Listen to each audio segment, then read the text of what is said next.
ఒక పేదవాడు ఎముకలు కొరికే చలిలో వణుకుతూ ఉన్నాడు.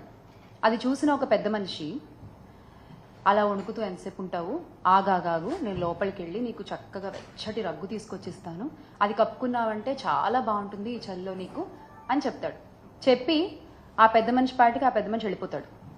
బయట ఇతను వెయిట్ చేస్తూ ఉంటాడు, ఆ పెద్ద మనిషి ఎప్పుడు వస్తాడు, ఆ రగ్గు ఎప్పుడు తెస్తాడు, నేను ఎప్పుడు కప్పుకోవాలి, నేను ఎప్పుడు నిద్రపోవాలి అని. మాట ఇచ్చిన పెద్ద మనిషి ఇచ్చిన మాట సంగతి మర్చిపోతాడు. మరుసటి రోజు ఉదయం ఆ మనిషికి ఆ మాట గుర్తొచ్చి బయటకు వచ్చి చూస్తే అప్పటికి ఆ పేదవాడు చనిపోయి ఉంటాడు. అతని చేతిలో ఒక ఉత్తరం ఉంటుంది. అది తీసుకుంటే దాంట్లో ఇలా రాసి ఉంటుంది, అయ్యా, నా శరీరం చలిలో ఉన్నా ఆ చలికి అలవాటు పడిపోయి ఉంది, బతికున్నా నేను అప్పుడు. కానీ మీరు కలిగించిన ఒక ఆశ వల్ల, మీరు చెయ్యలేనటువంటి ఒక మాటను మీరు చెప్పడం వల్ల, ఆ ఆశతో నా శరీరం ఆ చలికి తట్టుకునే శక్తిని కోల్పోయి అలా చచ్చిపోయి ఉన్నాను. అప్పుడు ఆ పెద్ద మనిషికి అర్థమైంది, ఓహో, మనం ఇలా తెలియకుండా ఒక ప్రాణాన్ని తీసేసామా అని. ఇక్కడ ఆ మాట ఇచ్చిన పెద్ద మనిషి ఎవరు అని నేను అడగట్లా, ఆ పేదవాడు ఎవడు అని కూడా నేను అడగట్లా. తెలుసుకోవాల్సింది ఏంటి అంటే, చేత కానప్పుడు, చెయ్యలేనప్పుడు మాటలు చెప్పకూడదు, ఆశలు కలిగించకూడదు. వీటినే అచ్చ తెలుగు భాషలో చెప్పాలంటే శుష్క వాగ్దానాలు అంటారనమాట.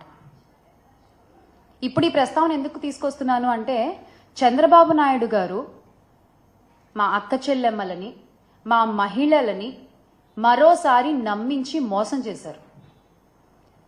ఆయన మాకు ఇస్తానన్న వాగ్దానం నిలబెట్టుకోలేకపోగా, ఇస్తానన్న హామీలు ఇవ్వకపోగా, జగనన్న ఇస్తున్న పథకాల్ని కూడా ఆపేసి ఈ రోజున ఆంధ్ర రాష్ట్రంలో ఉన్న మహిళలకి, ఆడపిల్లలకి, వారి కుటుంబాలకి తీవ్ర ద్రోహాన్ని చేశారు. ఎన్నికల సమయాల్లో సూపర్ 6 అంటూ పెద్ద పెద్ద బ్రాండింగ్స్ వేసుకున్నారండి కూటమి ప్రభుత్వం. మనం చూడొచ్చు ఇక్కడ ఈ సూపర్ 6 అంటూ ఈ పెద్ద పెద్ద బ్రాండింగ్ ని పట్టుకుని కూటమి నాయకులు పవన్ కళ్యాణ్ గారితో సహా ప్రతి ఇంటికి తిరిగి ఈ హామీలన్నీ ఒక పేపర్ పై పెట్టి నాయకులు సంతకాలు చేసి ప్రజలకు ఇచ్చారు. దీన్ని ఒక బాండ్ పేపర్లా భావించండి, మా హామీలకి ఎటువంటి ఢోకా లేదు అని చెప్పారు.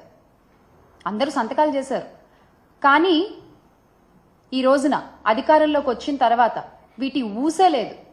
ఆ రోజున మీరు అబద్ధాలు చెప్పి బాండ్ పేపర్లు అంటూ ప్రతి ఒక్కళ్ళు సంతకాలు చేసి ఈ పేపర్ని ప్రజల చేతిలో ఇలా పెట్టి ఈ రోజున మీరు వచ్చిన తర్వాత వాటి ఊసే ఎత్తకుండా ప్రజల్ని మోసం చేస్తుంటే, ఆ రోజు మీరు పెట్టిన సంతకాల విలువేంటో మీరే చెప్తున్నారు.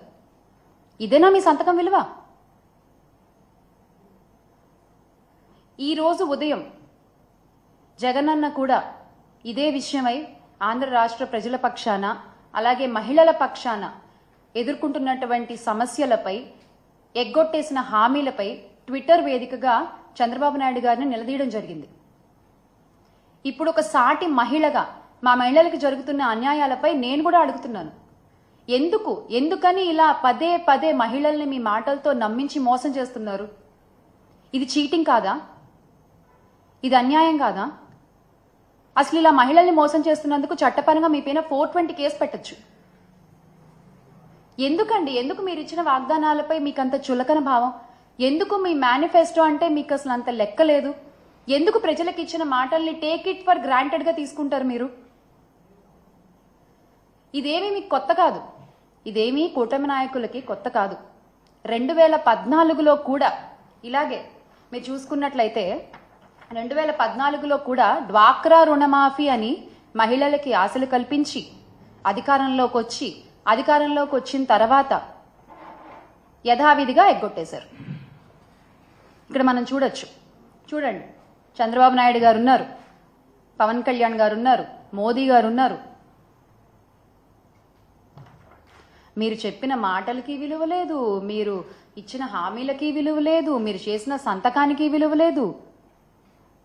అంటే పోన్లే పాపం మహిళలు పదే పదే నమ్ముతున్నారు మనల్ని, చాలా చులకనగా తీసుకోవచ్చు, చాలా తేలిగ్గా మోసం చేసేయచ్చు అనుకుంటున్నారా మీరు? ఈ రోజున మీ మాటల్ని మళ్ళీ మళ్ళీ నమ్మి మోసపోయే మహిళలు ఎవరూ లేరు. ఖచ్చితంగా ప్రతి మహిళ ఈరోజు మిమ్మల్ని గద్దె దించే ప్రయత్నం చేస్తున్నారు. మీరు ఆ విషయం గ్రహించాలి.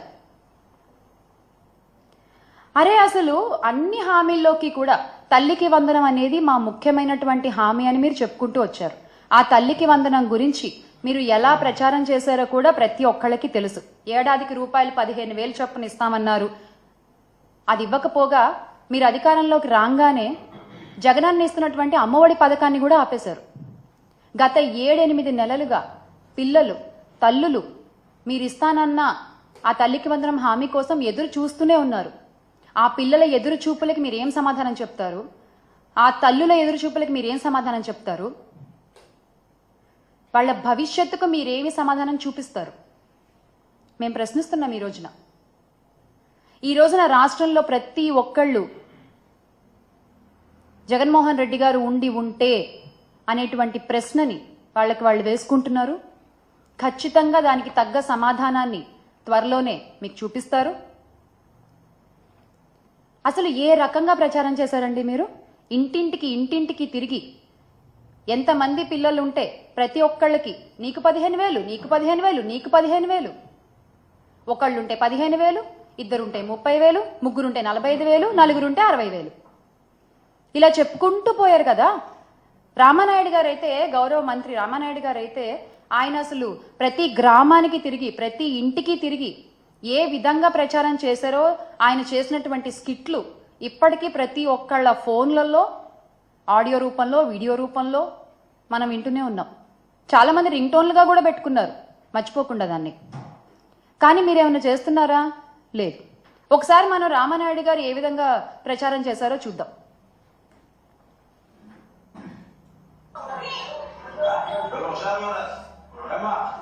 మళ్ళీ మన ప్రభుత్వం వచ్చాక అందరికీ కూడా 15,000, 15,000, 15,000, 15,000, మీరు 18,000, మళ్ళీ ఇద్దరు రాసి పెట్టుకోండి. మళ్ళీ 15,000, 15,000, 15,000, 15,000, 15,000, 15,000, మీకు 18,000, మీకు 18,000, మీకు 18,000, మీకు 18,000 రాసి పెట్టుకోండి. మళ్ళీ అమ్మాయి వచ్చింది, అమ్మాయికి 15,000 మరి ఆశీర్వదించండి మీరు. Okay, thank you. మీకు బాండ్ కూడా ఇచ్చాం రాసి మీ దగ్గర పెట్టుకోండి. బాండ్ రేపు పొద్దున ఆడబడి మళ్ళీ మన ప్రభుత్వం వచ్చాక అందరికీ కూడా 15,000. ఈ విధంగా ప్రచారం చేసి రాసి పెట్టుకోండి. ఎక్కడ రాసి పెట్టుకోవాలి? నుదుటి మీద రాసి పెట్టుకుంటున్నారు. మళ్ళీ సారి అద్దంలో చూసినప్పుడల్లా మనకు కనిపించడానికి. ఎక్కడ రాసి పెట్టుకోవాలండి? తల్లికి వందనం అనుకుంటూ, అమ్మా వందనం అనుకుంటూ, అయ్యా వందనం అనుకుంటూ పొర్లు దండాలు పెట్టుకుంటూ తిరిగారు కదా వీధి. ఈ రోజున ఏమైంది అది? అదే వైఎస్ఆర్ కాంగ్రెస్ పార్టీ అధికారంలో ఉన్నప్పుడు, జగన్మోహన్ రెడ్డి గారు ముఖ్యమంత్రిగా ఉన్నప్పుడు మనము 44.48 లక్షల మంది తల్లులకి, దాదాపుగా 84 లక్షల మంది పిల్లలకి 26,067 కోట్లని జగనన్న అందించారు. అధికారంలోకి రాగానే అమ్మఒడిని ఆపేశారు మీరు. ఈ రోజున పిల్లలకి సమాధానం దొరకట్లేదు, తల్లులు ప్రశ్నార్థకంగా చూస్తూ ఉన్నారు మీ వైపున. కానీ మీ వైపు నుంచి ఎటువంటి సమాధానం దొరకట్లేదు. ఇంకా వస్తుందని ఆశగా ఎదురు చూస్తున్నారు. కానీ ఈ రోజున మీరు తేల్చి చెప్పేశారు క్యాబినెట్లో, ఈ ఏడాది ఇవ్వబోము అని చెప్పి. అరే మీరు ఇలా హామీలు చెప్పేటప్పుడు మాత్రం ప్రజల మధ్యలోకి వచ్చి, ఇంటి ముందరకు వచ్చి చెప్తారు మేము ఇస్తామని. మేము ఇవ్వమని మాత్రం 4 గోళ్ల మధ్య చెప్పేస్తారు. మీకు నిజంగా ధైర్యం ఉంటే, మీకు నిజంగా మహిళల్ని ఎదుర్కొనేటువంటి సత్తా ఉంటే, ఆ ఏ మహిళల ముందుకొచ్చి మీరైతే ప్రమాణాలు చేశారు అదే మహిళల ముందుకొచ్చి ఈ రోజున చెప్పండి మేము ఇవ్వలేకపోతున్నాము, మమ్మల్ని క్షమించండి అని ఒప్పుకోండి. పోని నిజంగా ఈ రోజున కూటమి నాయకులు మా మహిళలందరికీ కూడా క్షమాపణలు చెప్పాలి ఈ విషయంలో. ఎందుకంటే చిన్న విషయం కాదండి ఇది.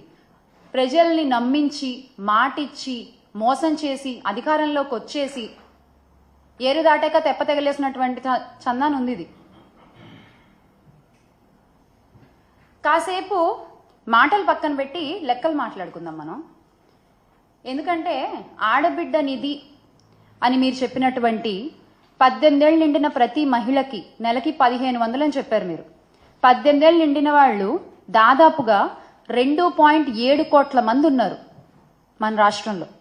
ఈ 2.7 కోట్ల మందికి మీరిస్తానన్న లెక్కే 1500 చొప్పున, ఏడాదికి 18,000 చొప్పున, మొత్తం 37,313 కోట్లు. ఇది ఒక లెక్క. తల్లికి వందనం దగ్గరికి వస్తే మొత్తం 83 లక్షలు, అంటే నెంబర్ ఆఫ్ స్కూల్స్ అండ్ స్కూల్కి వెళ్ళేటువంటి పిల్లలు 83 లక్షల మంది ఉన్నారు. అలాగే ఒక స్టూడెంట్కి 15,000 అన్నారు, మీరే అన్నారు, నేనేమనట్ల, 15,000 అని మీరే అన్నారు. ఆ లెక్కన మొత్తం 12,450 కోట్లు. ఇక మీరు ఇస్తానన్న దీపం పథకం, బాబాయ్ అసలు దీని గురించి అయితే ఖచ్చితంగా మాట్లాడుకోవాలి మనం. ఈ దీపం పథకం కింద అసలు మొత్తం ఎల్పిజి గ్యాస్ కనెక్షన్ ఉన్న వాళ్ళు మన రాష్ట్రంలో 1,54,47,061 మంది. ఓకే, మీరు ఇస్తానన్నది 3 సిలిండర్లు ఏడాదికి. ఒక సిలిండర్కి ఎంత అన్నారు? 1,000 రూపాయలు అన్నారు, అవునా? ఆ లెక్కన సంవత్సరానికి 3,000 అయింది. అప్పుడు ఇంతమందికి 1,54,47,061 మందికి ఎంత అవుతోందండి సంవత్సరానికి? ఈ దీపం పథకం కింద 4,115 కోట్లు కావాలి. 4,115 కోట్లు. కానీ మీరు ప్రవేశపెట్టింది 800 చిల్లర. అంటే మీరు ఒక్కొక్కటే ఇద్దామనుకున్నారా? ఎగ్గొట్టేస్తామని తెలిసే మీరు ఇలాంటి హామీలు ఇస్తూ ఉంటారా? ఏం అడగరులే, ఏం పట్టించుకోరులే అని చెప్పి. అలాగే బస్సు ప్రయాణాల గురించి కూడా చెప్పుకోవాలి మనం ఇక్కడ. బస్సు, ఉచిత బస్సు మా మహిళలందరికీ, ఆహా ఎంత సంబరపడ్డారో ఆ రోజున. ఉచిత బస్సు మహిళలందరికీ చక్కగా ఫ్రీగా ఎక్కేసి అటు ఇటు మనకి ఎటు కావాలంటే వెళ్ళొచ్చు అనుకున్నారు. కానీ అది కాస్త దసరా అన్నారు, అదైపోయింది. తర్వాత దీపావళి అన్నారు, అదైపోయింది. ఆ తర్వాత నూతన సంవత్సరానికి అన్నారు, అదైపోయింది. సంక్రాంతి కూడా వచ్చేస్తోంది. ఇప్పుడేమో మీరు ఏప్రిల్ నుంచి అంటున్నారు మళ్ళీ. ఎందుకు అంటే ఒక ఉచిత బస్సు హామీని అమలు చేయడంలో ఇన్ని వాయిదాలు ఎందుకు? మా మహిళలకు ఇచ్చిన మాటని ఇన్నిసార్లు ఎందుకు పక్కకు జరుపుకుంటూ వస్తున్నారు? ఎందుకు పక్కన పెట్టేస్తూ వస్తున్నారు? మహిళలనే కాదు, మహిళలు, రైతులు, విద్యార్థులు, నిరుద్యోగులు ఏ ఒక్క హామీ నెరవేర్చారండి? ఏ ఒక్క హామీ నెరవేర్చారు మీరు? నారా లోకేష్ గారు తీసుకుంటే టైం రాసి పెట్టుకోండి, డేట్ రాసి పెట్టుకోండి. 2025 మేము జాబ్ క్యాలెండర్ రిలీజ్ చేస్తున్నాం. లోకేష్ గారు టైం రాసి పెట్టుకున్నాము, డేట్ రాసి పెట్టుకున్నాము. ఎక్కడ సార్? గౌరవ విద్యాశాఖ మంత్రి గారు ఎక్కడ జాబ్ క్యాలెండర్? ఒకసారి ఆ వీడియో కూడా చూద్దాం.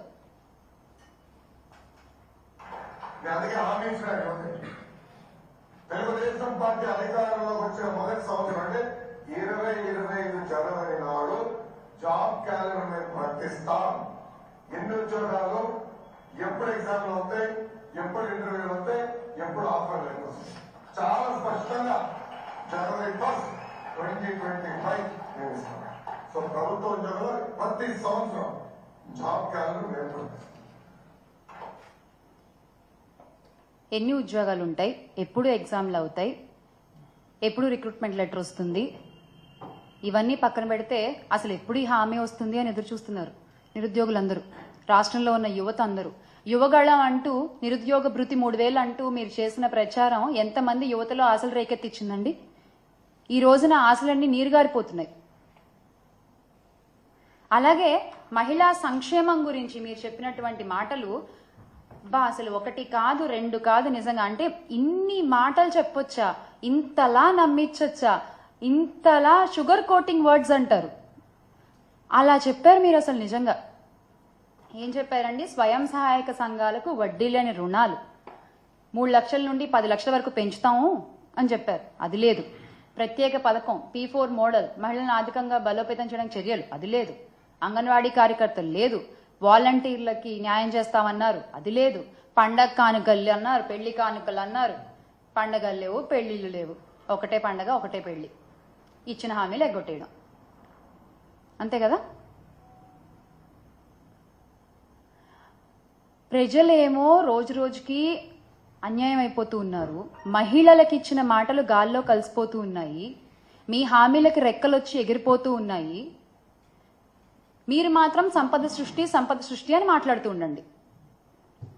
ఇన్నాళ్ళు సంపద సృష్టి అంటే రాష్ట్రానికి ఏమో అనుకుని పొరబడ్డాం మేము. కాదు, సంపద సృష్టి అంటే మీకు అన్న విషయం మాకు మొన్న తెలిసింది. Congratulations on being the richest CM గౌరవ ముఖ్యమంత్రి చంద్రబాబు నాయుడు గారు. సంపద సృష్టి అంటే ఇదా? ప్రతిదాన్ని ప్రైవేటీకరణ చేయడం, జగనన్న ఆధ్వర్యంలో ప్రవేశపెట్టిన అన్ని పథకాలని ఈ రోజు మీరు ప్రైవేటీకరణ చేస్తున్నారు, ఆరోగ్యశ్రీతో సహా. ఏంటండి అది? మహిళలంటే గౌరవం లేదు, యువతకి దారి చూపిద్దామన్న శ్రద్ధ లేదు, హామీలు నెరవేర్చుదామన్న ఆలోచన లేదు. ఏంటయ్యా అంటే మళ్ళీ అంటే ట్రోల్ చేస్తారు, సీజ్ ద షిప్ అంటారు. ముందు ఈ ప్రాబ్లమ్స్ అన్నిటినీ సీజ్ చేయండి సార్, ముందు ఇవన్నీ సీజ్ చేయండి, ఆ తర్వాత మనం మాట్లాడుకుందాం దేన్ని సీజ్ చేయాలో. ఇంతమందికి మీరు సమాధానం చెప్పాలి, ఇంతమంది మీ సమాధానం కోసం ఎదురు చూస్తున్నారు. వాళ్ళ తరఫున వైఎస్ఆర్ కాంగ్రెస్ పార్టీ ఖచ్చితంగా నిలబడుతుంది, ప్రశ్నిస్తుంది, అడుగుతుంది. ఖచ్చితంగా మళ్ళీ ఆంధ్ర రాష్ట్ర ప్రజలందరూ కూడా మా పార్టీ అధ్యక్షులు గౌరవ శ్రీ వైఎస్ జగన్మోహన్ రెడ్డి గారిని అధికారంలో కూర్చోబెడతారు. ఖచ్చితంగా we all will make Andhra great again with Jagan అన్న. జై జగన్.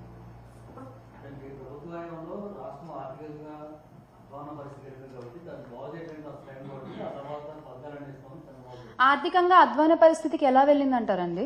వాళ్ళు చేసినటువంటి తప్పుడు ప్రచారాలు కదా, శ్రీలంక అయిపోతోంది, ఆర్థిక సంక్షోభం వచ్చేస్తోంది అంటే. ఇప్పుడు వీళ్ళు ఇచ్చిన మొత్తం హామీల లెక్క చూస్తే 74,284 కోట్లు ఒక సంవత్సరానికి కావాలి. ఎక్కడి నుంచి తెస్తారండి? ఏమనంటే కేంద్రం నిధులు ఇస్తే మేము చేస్తాము అంటారు, హామీలేమో ఇచ్చేది ఏపీలో, నిధులు మాత్రం మీకు కేంద్రం నుంచి కావాలా? అప్పుడు హామీలు ఏపీలో ఎందుకు ఇచ్చారు?